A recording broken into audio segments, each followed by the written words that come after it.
"I'm not asking for your money," he said, voice low but steady. "I just want to help you walk again." The words hung in the air like smoke in a cathedral, sacrilegious, impossible, absurd. Tiffany Ward blinked once. Slowly. Her manicured fingers froze around the crystal wine glass she'd been about to sip. The flickering candlelight in the private dining room of La Lumiere caught the diamond studs on her ears, reflecting a cold glint across her steel-gray eyes. Across from her, standing just beyond the velvet rope that separated guests from staff, was a man in a janitor uniform. He held a mop in one hand and wore an expression that was neither pleading nor timid, just sincere. She tilted her head, lips curling into a slow, disbelieving smile. "You want to—" "What I said," the man stepped forward slightly, the mop now leaning against the wall. "I want to help you walk again." The soft instrumental music from the main restaurant outside faded into the background. Even the low hum of the city beyond the glass-paneled walls seemed to vanish. All that remained was the steady pulse of tension between them. Tiffany laughed. Not politely, not kindly. She laughed the way only a woman with more power than mercy could. Short, sharp, dismissive. "You're a janitor," she said. Her words clipped and precise. "Do you offer spinal surgeries with floor wax and bleach now?" The man didn't flinch. "No, I offer something your doctors haven't." "And what would that be?" she asked, leaning back in her custom wheelchair, elegance wrapped in irony. "Mop-based miracles." The corner of his mouth twitched, but he stayed composed. "Perspective." She narrowed her eyes. "You've got 5 seconds to walk out of this room before I call security.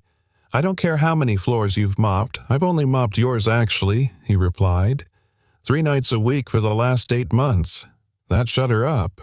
Caleb Miller didn't blink. His brown eyes held her gaze calm and relentless. Not invasive, not reverent, just real. And in those 8 months he continued, "I've seen more about you than your mirrors will ever admit." Tiffany raised her hand toward the call button at the edge of the table, the same button that summoned her private maitre d'. "You've got 3 seconds now." "You pretend not to feel your legs," Caleb said quietly before she could press it, "but they move when you're angry. Subtle, fast, you don't notice, but they move." Tiffany's finger froze over the button. He nodded slowly, like just now. "When I mentioned walking again, your left foot flinched. Reflexive, not imaginary. I'm calling someone," she said, voice low and tight. "I'm not here to blackmail you." "No," she snapped, "you're here to insult me in my own silence. You think because you mop floors and noticed something the so-called experts didn't you get to play prophet? I think because I watched someone I love come back from a place darker than this. I know the way out." His voice softened. "Even if you don't want to see it yet." A flicker crossed her face so fast most would have missed it. But Caleb saw. Fear. Not of him, not of danger, but of something far more terrifying, hope. "I don't want your hope," she whispered. "I know," he said gently, "but it's still yours, whether you want it or not." Tiffany looked away for the first time, her gaze drifting toward the rain-streaked window. Outside, New York pulsed as usual, chaotic, fast, indifferent. Inside, everything had stilled. She set her wineglass down with a faint clink. "What's your name, Caleb?" She nodded once. "And what exactly do you want in return for this unsolicited generosity?" He hesitated. "Then nothing." She laughed again, this time quieter, sadder. "There's always a price." "Not from me," he replied.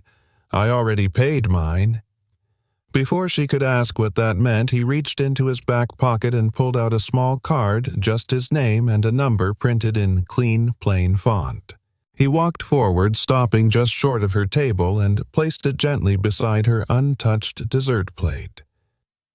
"I'll be here until the end of the month. After that, I don't know, but if you ever decide to stop pretending, call me."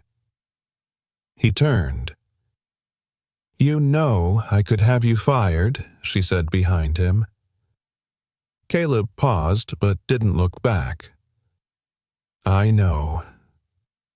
"Why would you risk that?" "Because someone once did the same for me," he said, "and it saved my life." And then he walked out past the velvet curtain, past the maitre d', who looked like he wanted to speak but didn't dare, and disappeared into the quiet hum of the back hallway. Tiffany sat still for a long time. She didn't touch the card, but she didn't throw it away either. And when her driver wheeled her back to the car that night, she found her fingers tightening around something in her coat pocket. She hadn't remembered putting it there. The wind whispered through the cracked window of Caleb's apartment, carrying with it the scent of late autumn wet asphalt, distant chimney smoke, and the faint sweetness of roasted peanuts from the street cart below. He leaned against the kitchen counter, cradling a chipped mug of tea as his daughter Emma colored quietly at the table with her socked feet swinging. "You were late tonight," she said without looking up, her voice soft but sure. "Got caught in a conversation," Caleb replied, taking a sip. Emma paused, her crayon hovering mid-air. "Was it with that lady again?" Caleb didn't answer right away. Emma's eyes lifted. She was only 7, but her gaze held something older, wiser. "She's sad," Emma said plainly. "I saw her last week. She looks like she forgot how to smile." Caleb smiled faintly. "Some people carry heavy things you can't see, kiddo, like Mommy." His hand paused on the mug. The warmth no longer reached his fingers. He nodded slowly. "Yeah. Like Mommy." 4 years ago, Caleb Miller had stood over a hospital bed and watched the woman he loved become a stranger to herself. Kara had been a battlefield nurse, sharp, fearless, and fiercely alive, until the miscarriage. Until the silence that followed, until the day she woke up and said her legs didn't work. And no one could tell her why. The VA doctors ran tests, CTs, MRIs, nothing. They call it conversion disorder, one finally admitted. Psychological paralysis. We can't fix what we can't see. But Caleb had refused to give up. He learned everything he could. Sat with her, watched her, held her when the tremors came, and slowly, inch by inch, she came back. It was messy, raw, full of setbacks, but one day she walked again, straight into the volunteer corps of Doctors Without Borders. She died in Haiti 6 months later. Wrong road, bad brakes, gone in a second. But what she left behind wasn't just a daughter.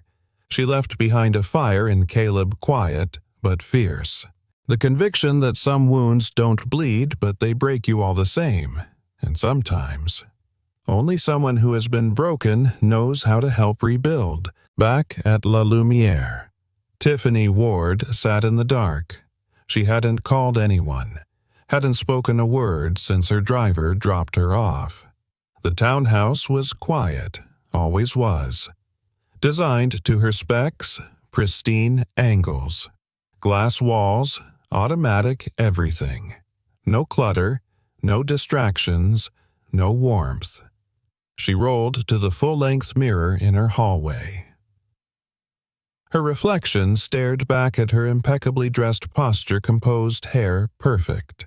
And yet, she couldn't stop staring at her legs. Reflexes, she muttered, scoffing. What does he know?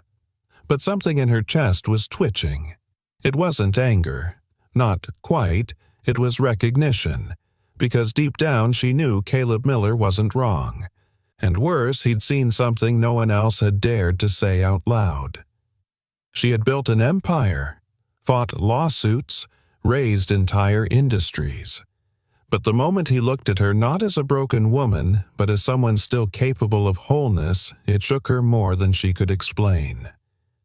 "Perspective," he had said. She wheeled backward violently and turned toward her office, the place where she still felt in control. At least on paper. On her desk sat a photo. Harrison. God, he had been charming, brilliant, charismatic, and cold as hell. The night of the fall, the so-called accident, he hadn't even driven her to the ER. He'd just called a car service, stayed home, and resumed his dinner with 2 lawyers from the board. 3 days later, he moved out. 2 weeks after that, divorce papers. She remembered the scan results. No spinal injury, the doctors had said.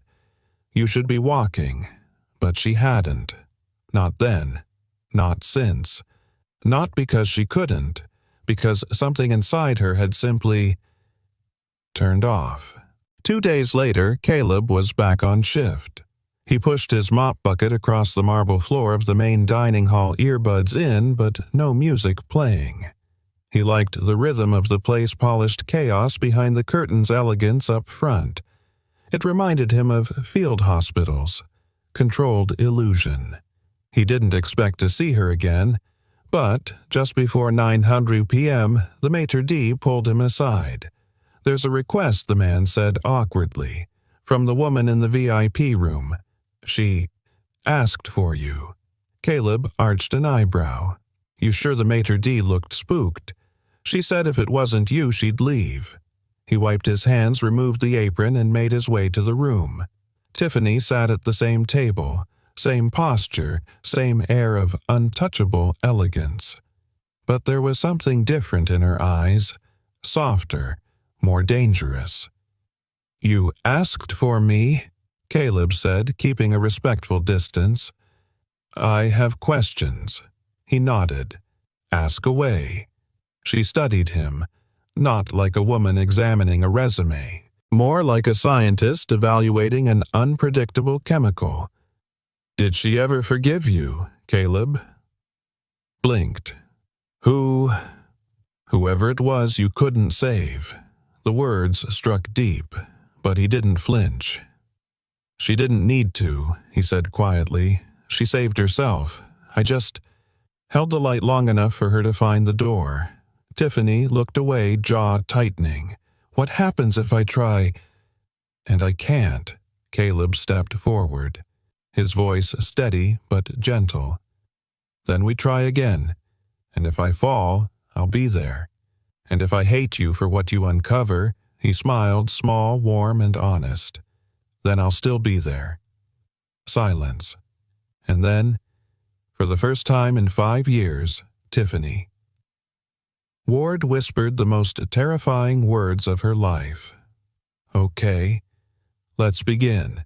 You know, for someone who agreed to this, you sure have a lot of rules," Caleb said, placing a soft yoga mat in the middle of the sunlit sitting room.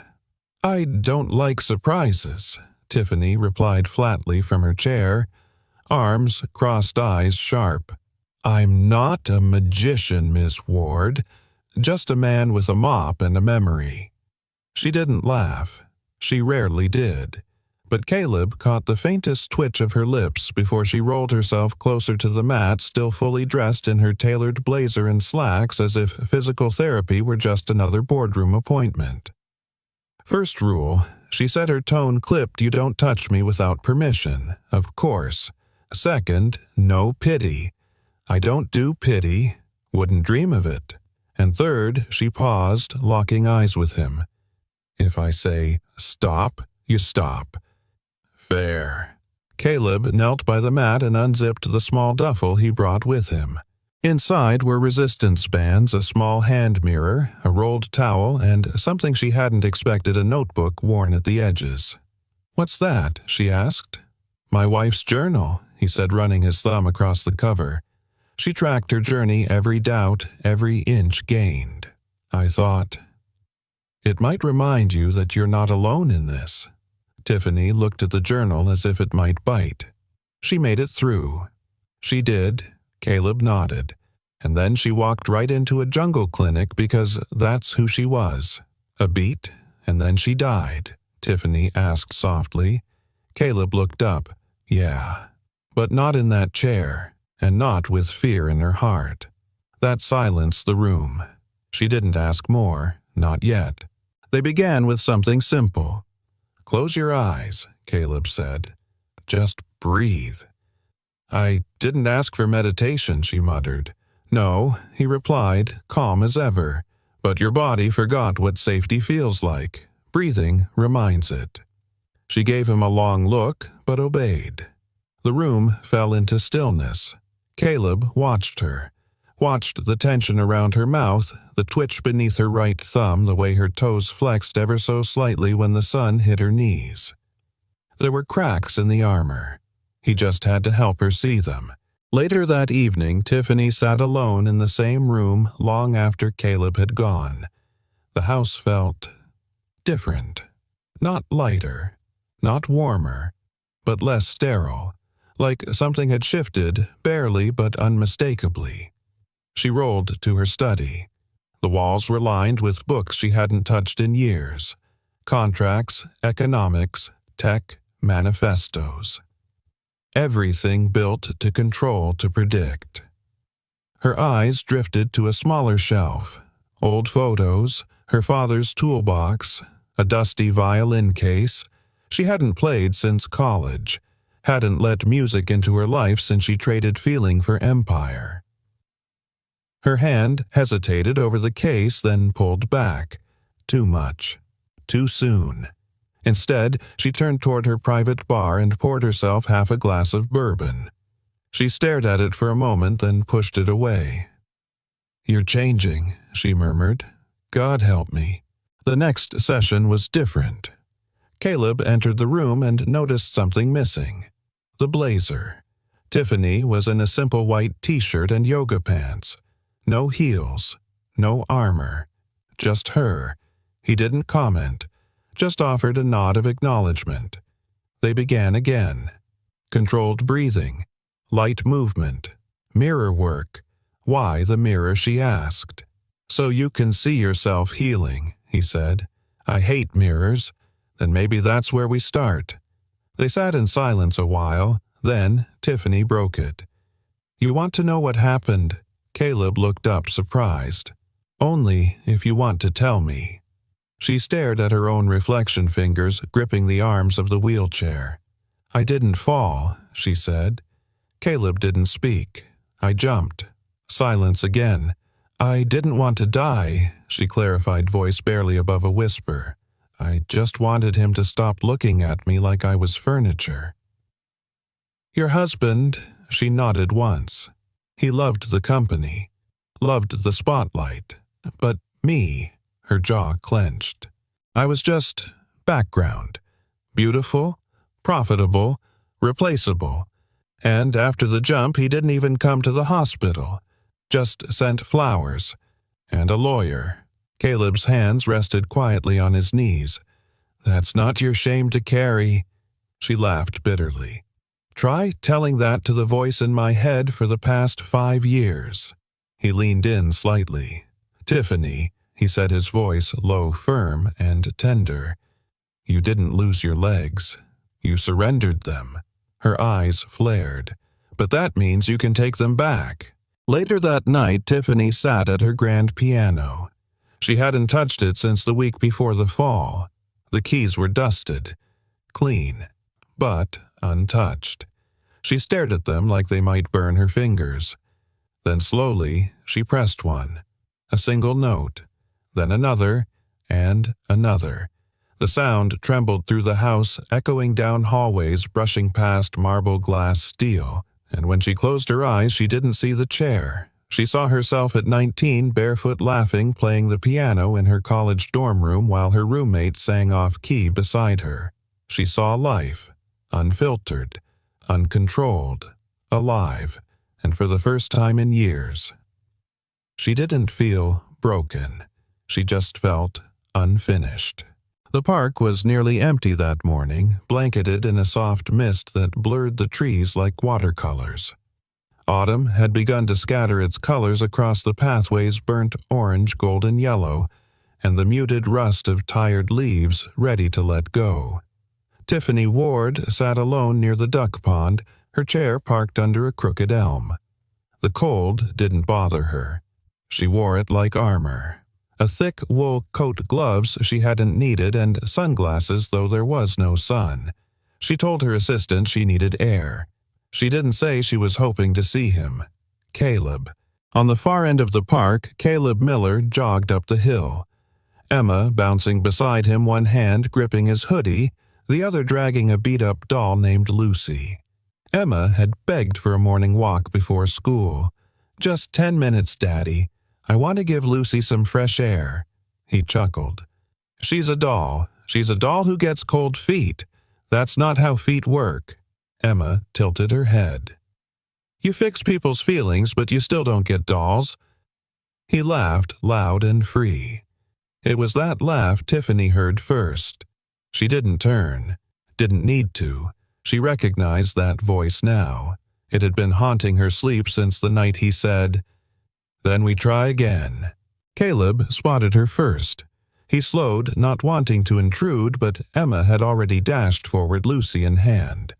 Tiffany looked up just in time to see a little girl standing in front of her, eyes wide and wondering. "I know you," Emma said brightly. Tiffany blinked behind her sunglasses. You had dinner with Daddy at the fancy place?" Tiffany arched a brow. "Dinner? Well, Emma admitted you sat and he cleaned, but I call that dinner now." Tiffany smirked despite herself. "She doesn't usually talk to strangers," Caleb said, walking up slightly out of breath. "I think Lucy vouched for you." Emma held up the doll. "She said you look like someone who needs a friend."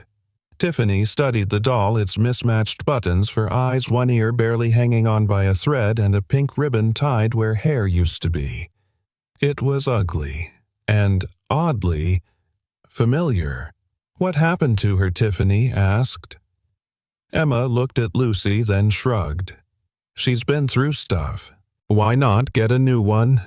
Emma frowned like the suggestion was offensive. "Because this one knows my secrets." Tiffany stared at the child for a long moment, then reached out hesitantly. "May I?" Emma handed Lucy over solemnly. Tiffany held the doll in her gloved hands like it was made of glass. "You fixed her," she said quietly, pointing at the sewn ear and the patched-up belly. "I didn't want her to feel left out just 'cause she's broken," Emma said. "Broken things are still people."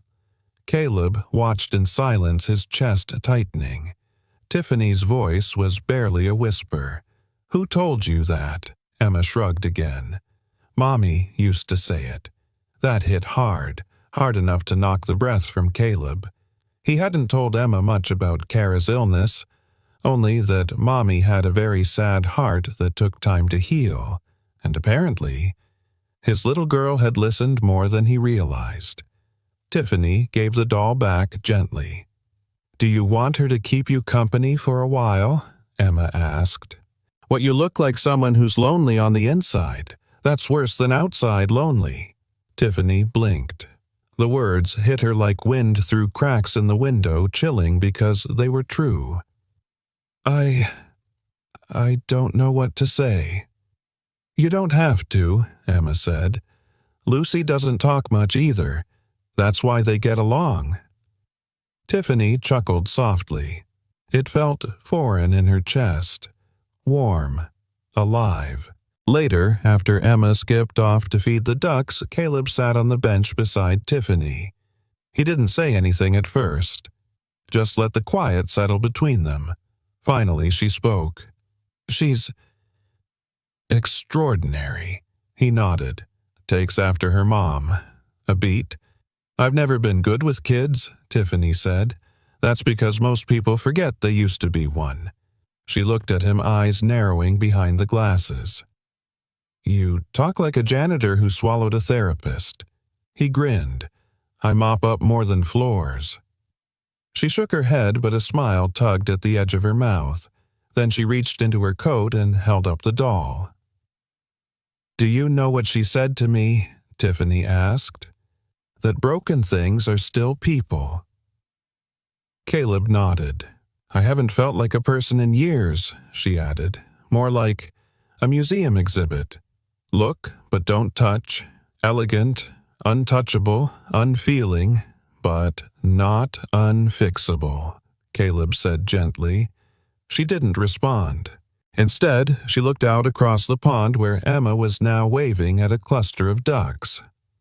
I used to be that girl, Tiffany murmured. Curious, loud, brave. Before the headlines, before the stock market, before I let the wrong people define my worth. Caleb watched her silent, and now he asked. She looked down at the doll again. I'm tired of being untouchable. That night, Tiffany placed Lucy the doll on the windowsill of her bedroom. It should have looked ridiculous, a grown woman with a child's plaything. But when she pulled the curtain shut and turned off the lights, something unexpected happened. She didn't feel alone. And in the stillness, she whispered words she hadn't spoken aloud in years. Maybe broken isn't the end. You're 5 minutes late? Tiffany's voice sliced through the morning air like a scalpel. Crisp, controlled, lethal. Caleb barely glanced at the wall clock. Traffic. This is a private residence, she replied. Not a bus stop. He dropped his bag beside the mat and looked at her eyebrows raised. Would it make you feel better if I apologized? No, she said, folding her arms. It would make me feel better if you respected my time. Caleb nodded slowly, then knelt to unroll the mat. Duly noted. So, what's on the agenda today? Sarcasm or stretching? Tiffany narrowed her eyes. I'm not here to be mocked. I'm not here to be managed, he said evenly. So maybe let's agree on a middle ground where we both remember why we're doing this. She scoffed. You assume I need reminding. No, he said, looking up at her. I assume you're scared. Her face didn't change, but her fingers twitched just slightly on the armrest of her chair. Let's begin, she said coldly. The first part of the session was quiet. Caleb guided her through small motor activations, barely there exercises that seemed ridiculous to someone used to commanding rooms and running empires. Flex your toes, he instructed. I am. No, you're trying. Trying and doing are not the same thing. Remind me why I let a janitor insult me 3 times a week. Because I'm the only one in your world who tells you the truth. She glared at him. He smiled. And, for a fraction of a second, she smiled back. But the smile didn't last. Later, when he asked her to try shifting forward in the chair just 2 inches, something in her snapped. I said no, she shouted. I told you I can't. Caleb sat back on his heels. That's not what your body said yesterday. Tiffany turned away, her breath sharp and uneven. Do you know what it feels like, she said bitterly, to want something so badly and have your own body betray you? Yes, Caleb replied softly. She turned back toward him. Fire in her eyes. Do you... My wife used to scream in her sleep, he said, voice low. She'd wake up paralyzed, trembling, begging me to tell her it wasn't real. But it was, every night, for almost a year. Tiffany's anger flickered, diminished, but not gone. What cured her time? Patience and truth. She stared at him, breathing hard. Then tell me the truth. Caleb looked straight at her. You're not broken, he said. You're defending yourself. This paralysis isn't weakness, it's protection. Your mind built a wall so high even you can't see over it anymore. Tiffany swallowed hard. So what? You think you're going to tear it down? No, he said. I think you are. She turned her chair sharply, wheeled to the window and stared out at the trees swaying beyond the glass. Her reflection hovered in the pane upright, composed, untouchable, but inside she felt like a flickering bulb. One wrong word away from going dark again.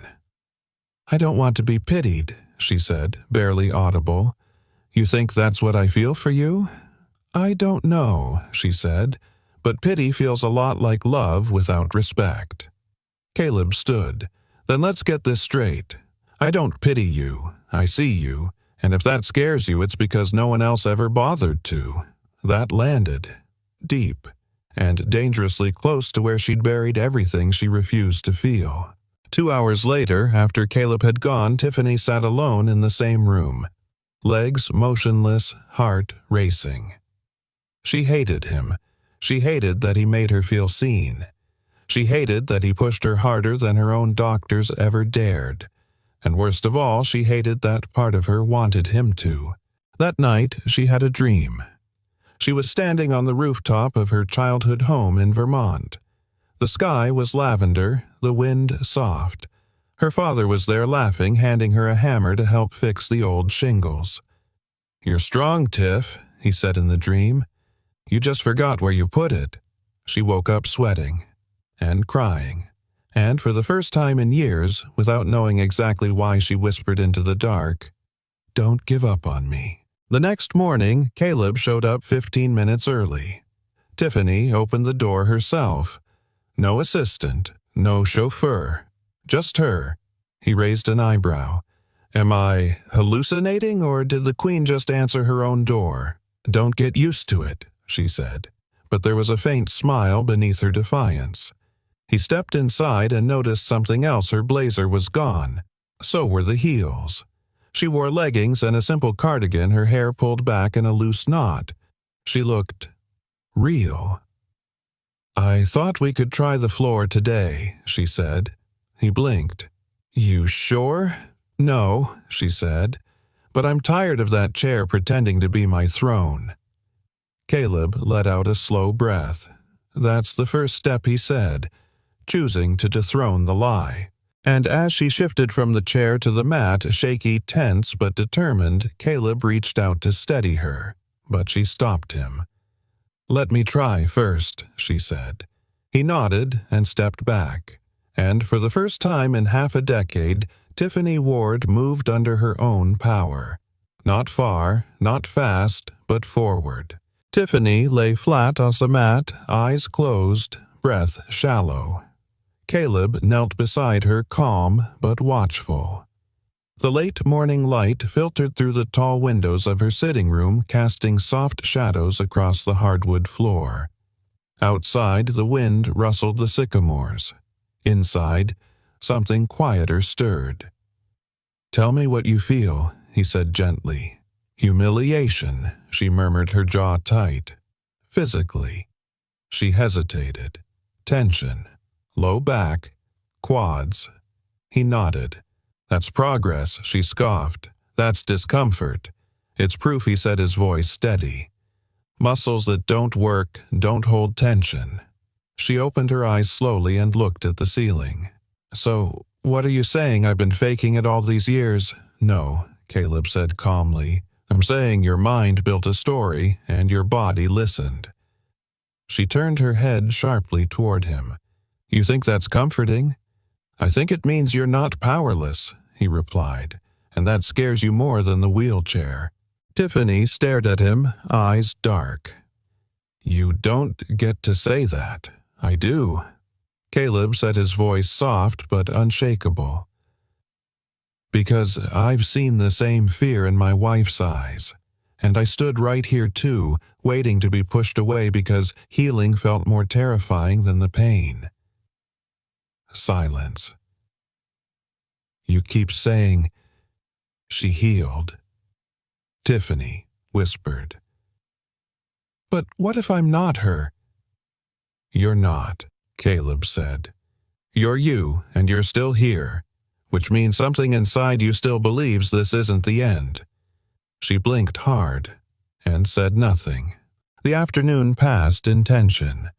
Tiffany was quieter than usual, sharper when she spoke, slower to respond to cues. "You're pulling away," Caleb said as he guided her leg through a light stretch. "What's going on?" She didn't answer. Instead, she turned her head and looked out the window. "It's nothing." Caleb sat back on his heels. "That's a lie." She exhaled through her nose. Fine. I saw a headline this morning. One of the gossip columns. Tiffany Ward's $1 million wheels fashion or fantasy. He didn't say anything. She looked at him bitterly. They're mocking me, Caleb. Again, like always. They don't care what I've been through, they just want blood. He leaned forward. Then give them silence, not surrender. She looked away again. They'll never see me as anything but a scandal in heels, she muttered. No, Caleb said. They'll see what you show them. And what do I show them, huh? Her voice cracked. That I spent 5 years hiding behind leather and marble in headlines. That I let the world think I was untouchable because I was too ashamed to admit I'd fallen apart. His voice dropped to a whisper. You show them you're not afraid to begin again. Later that evening, Tiffany was alone. She sat by the piano fingers hovering over the keys, but she didn't play. Instead, she looked at her reflection in the glossy surface hair, slightly unkempt eyes, tired but alive. Something about her posture was different. She'd moved 3 inches on her own today. It wasn't much, but it was something. She lifted her hand and touched her thigh gently, almost in disbelief. She had felt something. The next day, Caleb entered to find her already waiting on the mat. No assistant, no makeup, just her. He smiled. You're early. She nodded. I had a nightmare. He paused, setting down his bag. Want to talk about it? I was walking, she said. But no one noticed. Not one person. It was like I had fought so hard to stand, but I was invisible. He sat beside her. What do you think it meant? She didn't hesitate. I'm scared that when I finally walk again it won't matter, that I'll still feel alone. Caleb's voice was gentle. You won't be. How can you be sure? Because the people who see you now, who really see you, aren't looking at your legs. Tiffany went quiet, then, almost too softly to hear, Thank you. He met her eyes. For what? For not looking away. The session that day was different. She pushed harder, more focused, less guarded. When he placed a small towel under her foot and asked her to drag it inward, she clenched her jaw and the towel moved. Just a little. But it moved. Caleb's voice broke the stillness. Do it again. She did. Again, again. By the 4th time her breath was shaky, her eyes damp. I didn't think I could, she whispered. I did, he replied. She looked at him. There was something new in her expression, raw and unmasked. Like a woman who had just rediscovered a part of herself she thought was dead.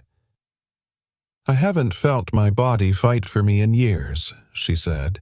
It's like it remembered me. He nodded. Because you finally gave it permission. That night she opened a drawer in her closet and pulled out an old photograph. Her and her father. He was laughing, arm around her shoulders, a tool belt slung across his waist. She was barefoot, wearing paint-stained overalls and no makeup, smiling like she had the whole world in her hands. She touched the image gently and whispered, I'm still in here. But just as the light began to return, something darker stirred in the background. A message lit up her phone from an unknown number. You think this makes you a hero. You're still a fraud. Tiffany, some things don't deserve second chances. She stared at the message, and suddenly, her legs felt heavy again, like chains. Tiffany didn't show up for her session. Not the first time in weeks. Not the second, either. By the 3rd day, Caleb stood in front of her townhouse gate, hands in his jacket pockets, eyes staring up at the tall windows that never blinked anymore.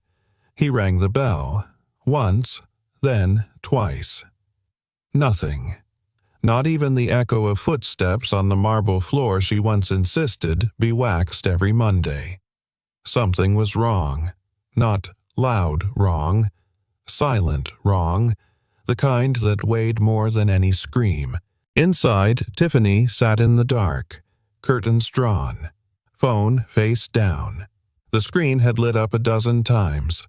Messages from Caleb, from her assistant, from a number she didn't recognize but suspected belonged to Emma. She hadn't moved from the couch in 2 days. Not since the message. You think this makes you a hero? You're still a fraud. Whoever sent it had cut straight into the bone. Because it wasn't just hate, it was confirmation of what she'd feared all along, that even at her most honest, she was still a performance piece to someone. A spectacle in a $15,000 chair. A woman who could move, but hadn't. A woman who could lead, but hadn't led herself anywhere in 5 years. When Caleb returned the next day, he didn't ring the bell. He waited. And just before 10 a.m., the front door cracked open. Tiffany was in a robe, pale, hollow-eyed, but standing, only barely leaning on the frame, her legs stiff as iron rods, but standing. "Why are you here?" she asked, her voice hoarse. Caleb took one long breath. "Because I didn't come this far just to be part of your before and after picture." She flinched. He didn't apologize. "I'm not doing this anymore," she muttered, turning away. "Why?" She paused, and then, quietly, without drama, "Because I'm terrified that all of this doesn't matter." Caleb stepped inside, shutting the door behind him. He didn't move closer. "You're afraid of the wrong thing," he said. "Oh, enlighten me," she snapped. "You're afraid of not mattering," he said gently. "But what you should be afraid of is never trying again." She looked at him, eyes damp. "They don't know me, Caleb. They don't know what I've lived through." "Then show them." I tried, she choked. And the moment I did, someone reminded me that my worst chapter still defines me. Caleb walked closer, sat in the chair across from her. "Tiffany," he said low and steady, "we don't get to choose who haunts us, but we do choose who we believe." She looked down, voice breaking. "What if the voice that haunts me is mine?" That silence between them was heavier than words. He nodded slowly. "Then let's teach her how to speak again." They didn't do physical therapy that day. Instead, they sat on the floor facing each other. Caleb brought out his wife's journal again, opened to a page dog-eared with wear. "She wrote this 3 months before she stood," he said. Tiffany leaned in. Caleb read aloud. "Today I felt a twitch. Just one. But it was mine. Not the doctor's, not the diagnosis. It belonged to me.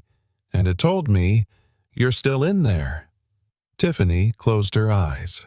"I'm tired of being a symbol," she whispered.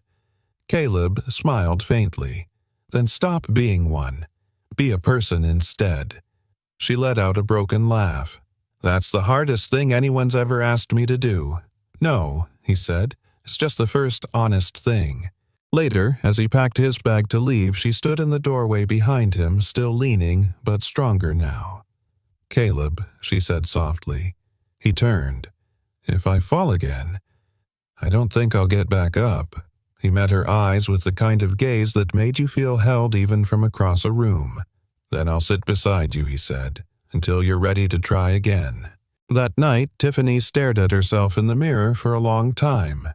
No makeup, no designer armor, just skin, tired eyes, and a flicker so faint it nearly vanished of something that looked like hope. She reached for her phone, typed a name, blocked. Then she opened her contacts and sent a message. "Tomorrow, 9 a.m. I'm ready." The next morning, the piano room looked different. The curtains were open. A breeze slipped in from the terrace. The mat was already rolled out. Tiffany was waiting. When Caleb walked in, she didn't greet him. She simply said, "I dreamt I stood in front of a crowd. I was shaking. Everyone was watching, and I hated it. But then one person reached out a hand. not to applaud, just to hold. He walked toward her, and she looked at him. It was you. That session she did more than move. She fought. Her hands trembled, her knees locked, her breath caught in her chest. But when Caleb said, "Push," she did. When he said, "Breathe," she did. And when he whispered, "You are not a fraud," she cried, not because she was weak, but because something sacred had broken, and underneath the ruin was a woman who could finally feel herself again. Not a statue, not a story, just Tiffany. Alive. The sky was a soft slate blue that morning, quiet and full of promise. Inside Tiffany's townhouse, the sun streamed through tall windows like it had been waiting for this moment. She was already on the mat when Caleb walked in. No fanfare, no assistant holding a clipboard, just her hair in a messy ponytail, sweat already beading on her forehead. "I couldn't sleep," she said without looking up. "So I started early." Caleb dropped his bag, smiled, and sat beside her. "That's not surprising," he said. "Hope is noisy when it's been quiet too long." She gave him a sidelong glance. "You practice these quotes in the mirror." "Nope," he said. "I just live with a 7-year-old philosopher who sleeps with a half-blind doll and tells me that broken things still matter." Tiffany chuckled, really. Chuckled and shook her head. "I think your daughter might be smarter than both of us." Caleb nodded. "She is." They started with core work, gentle movements, controlled tension. Micro shifts most people wouldn't notice. But Tiffany noticed everything now. Every flicker of muscle memory. Every whisper of sensation where silence used to live. Caleb guided her carefully, watching for fatigue. But Tiffany pushed past it. At one point he reached out instinctively to steady her, and she surprised him. "No," she said, breathless but firm. "Let me fall if I need to. I have to know what I can catch." He backed off, nodded, and watched as she wobbled, then corrected herself, a tiny movement. But she stayed up, and her face, sweat-streaked and fierce, broke into a grin so bright it felt like a sunrise. After the session, they sat on the floor with water bottles, silence stretching comfortably between them. Tiffany glanced down at her legs, bare now beneath simple black shorts. "I don't know who this woman is," she said softly. Caleb looked at her. "I do. She's not Tiffany Ward's CEO. No. She's not a victim either. Nope." She looked at him, eyes shimmering. "Then who is she?" He smiled. "She's becoming." That afternoon, they moved to the terrace. Caleb suggested something different, water therapy. "I had a portable plunge pool brought in," Tiffany explained. "I figured if I was going to relearn how to stand, I might as well do it somewhere the fall doesn't hurt." Caleb nodded, impressed. "That's smart." "No," she said. "That's freeing." She wore a sleek black one-piece, her arms toned from weeks of effort. She slipped into the water slowly, gripping the edge. Caleb stood beside the pool, giving her space. "Water remembers things we forget," he said. "How to float, how to move without fear, how to feel weightless again." She closed her eyes and sank deeper, letting the warmth soak into her bones. For a while, she just floated, arms out, face to the sky. Then she began to kick, gently, then stronger. Her legs moved freely, gracefully, like they'd been waiting for permission. "You see that?" Caleb said. Tiffany laughed. "I think I'm swimming." "You are." She kicked again, stronger this time. Tears welled in her eyes, but she didn't wipe them away. "I forgot what it felt like to be alive in my own body," she whispered. "And now," she turned to him, "now I feel like I'm not borrowing someone else's life anymore." That evening over tea in the sunroom, Tiffany did something unexpected. She handed Caleb an envelope. "What's this?" he asked. She didn't answer. He opened it slowly. Inside was a handwritten note, to Emma from the woman who didn't believe in dolls, until one saved her life. P.S. Lucy's new ear is holding up beautifully. Below the note was a check, made out to the Hope Foundation for Family Healing, a non-profit Caleb once dreamed of starting but never had the means to build. It wasn't a small amount. It was everything. He looked at her stunned. "I can't take this," she smiled, serene. "You already have. Every time you walked through my door and didn't give up on me."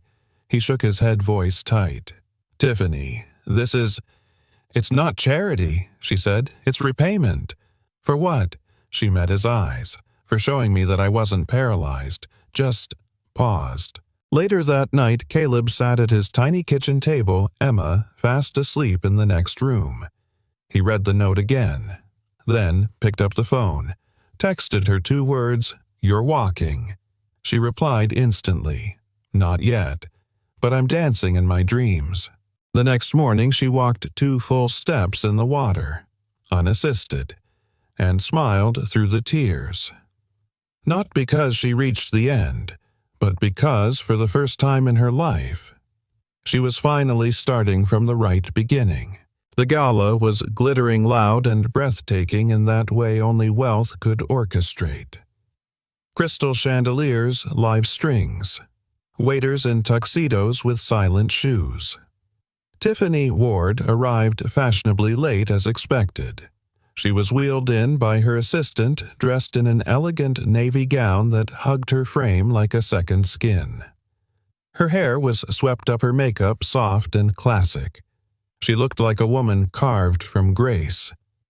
But inside, she was thunder. The fundraiser was for spinal injury research, her foundation's largest annual event. A public affair surrounded by whispers, headlines, and half-hearted smiles from donors who still looked at her like a woman imprisoned. They didn't know, not yet, but they would. Caleb stood at the back of the ballroom dressed in a borrowed suit that didn't quite fit but somehow made him look even more himself.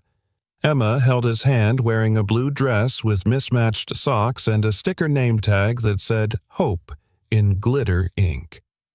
"Daddy," she whispered, tugging his sleeve. "She looks like a queen." Caleb smiled. "She is." Midway through the evening, Tiffany was asked to say a few words. It was tradition. People expected something polished, rehearsed professionally distant. But she had other plans. Her assistant reached for the mic. Tiffany held up a hand. "No," she said quietly. "I'll walk." The woman froze. "Ms. Ward, are you sure?" Tiffany turned her head, her voice even. "Yes." And then slowly, she placed both hands on the arms of her chair and stood. The ballroom fell into silence, the kind of silence that chokes sound out of the air and turns time into glass. 2, 3 seconds passed. Then she took a step. Another. Her heels clicked softly against marble. No one moved. No one breathed. By the time she reached the podium, her body trembling but upright, every eye in the room was on her. She looked out over the crowd, bankers, surgeons, tech billionaires, influencers, all of them watching the woman who once sat among them in silence. She adjusted the mic and smiled. "There was a time," she began, voice clear, "when I believed that standing still was strength." The room remained frozen. But stillness is not strength. It's fear, disguised in silk and marble. Her gaze swept across the crowd. "I spent 5 years in a wheelchair, not because I couldn't walk, but because I was afraid to feel what it would cost me to try." A gasp rippled through the back row. Tiffany pressed on. "I built walls higher than my healing. I made my pain look like elegance. I made my silence look like dignity." A pause. "And it nearly killed me." From the side of the room, Caleb stood still, watching his chest, tight, his eyes glossy. Tiffany's hands trembled slightly as she gripped the podium, but her voice never broke. Tonight, I'm not here as a donor, or a CEO, or a survivor. I'm here as a woman who finally remembered her own name. Not the one on the headlines, but the one whispered back to her in moments of stillness. The one only hope knows how to say. She took a breath. And if I may leave you with anything tonight, it's this: healing doesn't ask for permission. It only asks for one brave, foolish moment when you choose to try. The room exploded. Applause like thunder. Tears. Standing ovations. But Tiffany, she didn't hear any of it. She was looking at Emma, beaming with both hands in the air, and at Caleb, who mouthed, "You did it." She nodded. "We did." After the gala, in the quiet of the empty terrace, Tiffany pulled off her heels and sat on the edge of the stone ledge, legs dangling. Caleb joined her, handing her a cup of tea. "You're full of surprises," he said. She smirked. "You're full of metaphors. Guess we're even." They sat for a while without speaking. Then Tiffany turned to him. "When I stood up tonight, I didn't feel proud. I didn't feel strong. I just felt free." Caleb nodded slowly. "Freedom doesn't come from walking." "No," she said. "It comes from deciding to stop sitting still." A breeze picked up, rustling the hem of her gown. She looked over at him, something new in her expression, unshielded, soft. "You know what the scariest part of tonight was?" she asked. "What that, after all the years, all the pain?"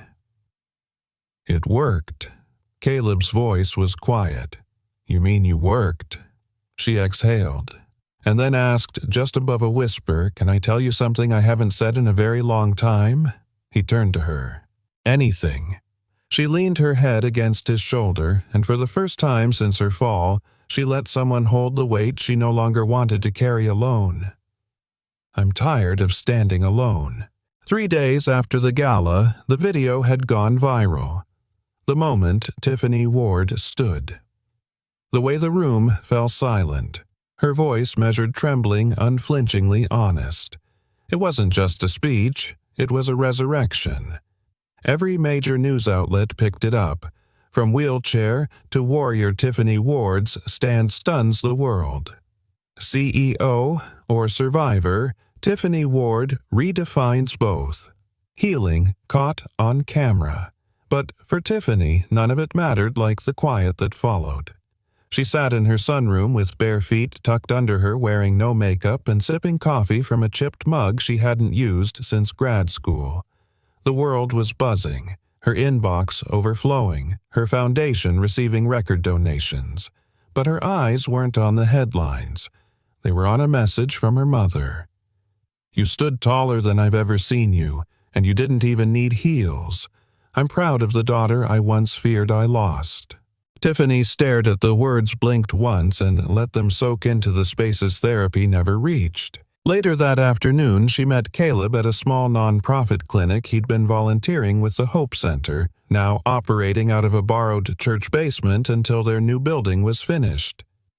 "You're early," he said as she walked in, a cane in her hand. Not for dependence, but for rhythm.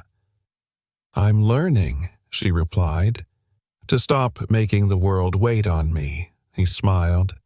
Still dramatic, though. "Old habits," she smirked. They walked through the space together, bare floors, scuffed chairs, paint peeling from the ceiling. But there was light in the corners and warmth in the walls, a kind of purpose that couldn't be bought.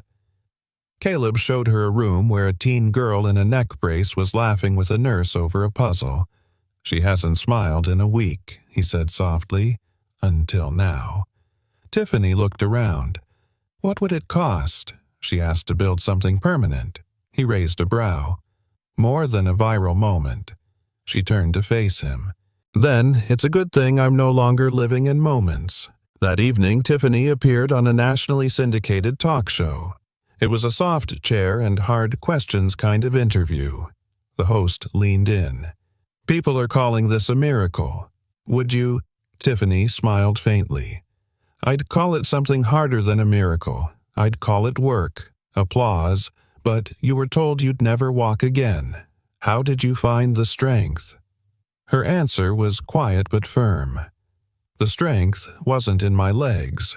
It was in letting someone see me when I was too ashamed to see myself." A pause. "And who was that someone?" She looked straight at the camera. A janitor with calloused hands, a grieving heart, and more wisdom than every specialist I'd ever hired combined. The clip racked up over 20 million views in 2 days. Not because it was dramatic, but because it was true. And in a world full of curated perfection, truth always cuts through. On a cool Saturday morning, Tiffany visited a local elementary school where Emma's class was hosting a community day. Caleb hadn't told her Emma had invited her personally with a hand-drawn card that read, "You're my walking hero." Tiffany laughed when she saw it. Now, standing by the bake sale table, she felt awkward in a way she hadn't since college. "This is where your fame brought you," Caleb teased, handing her a cupcake. "I was promised luxury. Instead, I got lemon poppy seed." Emma ran up with Lucy the doll clutched in her arms. "Miss Tiffany, can I show you my project?" Tiffany knelt down slowly. No wheelchair, no assistant, and smiled at her. "Lead the way." Inside, taped to the wall, was a drawing of a stick figure standing up from a chair. Above it, in crooked handwriting, were the words, "Sometimes heroes don't wear capes. They wear courage." Tiffany blinked and hugged Emma before the tears could reach her mouth. As the event wound down, Tiffany and Caleb walked the empty sidewalk back to his car. The sun was setting, painting the sky in soft fire. "Do you regret it?" he asked suddenly. "The speech, the spotlight." She shook her head. "No, I regret staying silent for so long." Caleb nodded. "You've changed a lot." She smiled. I've just stopped hiding." They reached the car, but neither got in. Instead, Tiffany turned to him serious now. "I never said thank you." "You don't have to." "I do," she insisted. "Not just for what you helped me do, but for who you reminded me I still was." She stepped closer. "And, Caleb," she whispered, "I don't want to walk alone anymore." His breath caught. "You sure?" She nodded, her voice steady. "'Cause for the first time in my life, I know exactly where I'm going." And without another word, she leaned forward, no rush, no fear, and kissed him. It wasn't a spark. It was a sunrise. Something quiet, steady, warm. Something that said, "This is how new stories begin." The grand opening of the Hope Center drew a crowd that surprised everyone, especially Caleb. He stood at the edge of the parking lot watching car after car pull in volunteers, rushing to direct people, media vans unloading, and children tugging at their parents' hands toward the entrance. "Half the town's here," he murmured. "Half the state," maybe Tiffany said from beside him. She was radiant in a simple ivory blouse, walking confidently with no cane, her hair loose and glowing in the morning sun. Caleb looked at her. "You nervous?" She smiled. "I used to be scared of the silence in a room. Now I just listen for the heartbeat." He chuckled. "You always talk like a poet at 9 a.m. "Only on the days that matter," she said softly, "and this one does." Inside, the new center pulsed with life. The air smelled of fresh paint and hope. Colorful murals lined the walls. One drawn by local children showed a little girl holding hands with a woman rising from a wheelchair. Beneath it, a quote in bold letters read, "Healing isn't about returning to who you were. It's about becoming who you were meant to be." Emma had picked the quote. Tiffany had painted it herself. Caleb stood near the ribbon with her now, holding the ceremonial scissors. "Ready?" he asked. She nodded. But before he cut, she touched his hand gently. "Wait." Tiffany stepped forward and took the mic, her voice, steady eyes clear. "Before we open these doors, I just want to say something simple and true." She paused. This center doesn't exist because of donations or media coverage. It exists because a man who mopped floors believed in something louder than silence and gave it a name. The crowd stilled. He gave it hope. Caleb's jaw tightened, his eyes suddenly glassy. And he didn't do it to be noticed. He did it because that's what love does quietly without asking for applause. She turned to him. "Caleb Morgan, you didn't just help me walk, you helped me live." The scissors dropped to the ribbon with a soft clatter. Caleb reached for her hand, and together they pulled the doors open. Children ran in first. Families followed. Reporters snapped photos. Somewhere in the background, someone started playing an old piano they'd salvaged from a closed-down rec center. And just outside the main hall on the balcony that overlooked the city, Tiffany found herself standing alone until Caleb joined her. "Nice speech," he said quietly. "Thanks," she replied. "I winged it." They stood in silence for a moment, the wind lifting her hair, the sound of children laughing echoing through the halls. Then Tiffany turned to him, her eyes soft and shimmering. "You know, the first time I saw you, I thought you were just a janitor." Caleb raised an eyebrow. "I was." "No," she said, voice warm. "You were more. You were a mirror, and I didn't like what I saw in myself until you saw something different in me." He swallowed. "I just saw a woman with a fire in her eyes who didn't know she still had matches left." Tiffany laughed a real laugh, unguarded and full. Then she held out her hand. "Dance with me." He blinked. "There's no music. There's wind. There's light. That's enough." They stepped into an open space, her hand on his shoulder, his hand gently at her waist. And as they moved slowly, their shadows twirled across the terrace, two figures who had been broken now whole in ways no diagnosis could explain. "I never dreamed of this," she whispered. "Me neither," he said. "And yet, here we are." He pulled her closer, forehead resting against hers. "It wasn't a miracle." "No," she whispered back. "It was love." Weeks passed. The world moved on. But something in the air shifted. In a diner across town, a waitress read Tiffany's story and decided to call her mother again. In a hospital, a veteran who had given up on walking requested to try physical therapy one more time. And in a small bedroom with glow-in-the-dark stars on the ceiling, Emma fell asleep between her dad and Tiffany, one hand holding each of theirs. Caleb looked over at her and whispered, "She's going to be all right." Tiffany smiled in the dark. "She already is, and so are we." Outside, the moon was full. A soft breeze drifted through the open window, and inside, in that little room filled with healing and warmth, 3 hearts beat in perfect time, no longer waiting to walk, but already dancing in the light. If this story touched your heart, take a moment to breathe it in, because sometimes it only takes one kind gesture, one unexpected encounter to change a life forever. Where are you watching from? We'd love to know where in the world you're tuning in from. Drop your city or country in the comments below. Your stories matter too, and if you enjoy meaningful tales like this, stories that heal, inspire, and remind us of the goodness in people, make sure to subscribe and turn on notifications so you never miss the next one. Thank you for spending your time with us. Your presence means more than you know. Until next time, stay kind, stay hopeful, and remember, love can rewrite any ending.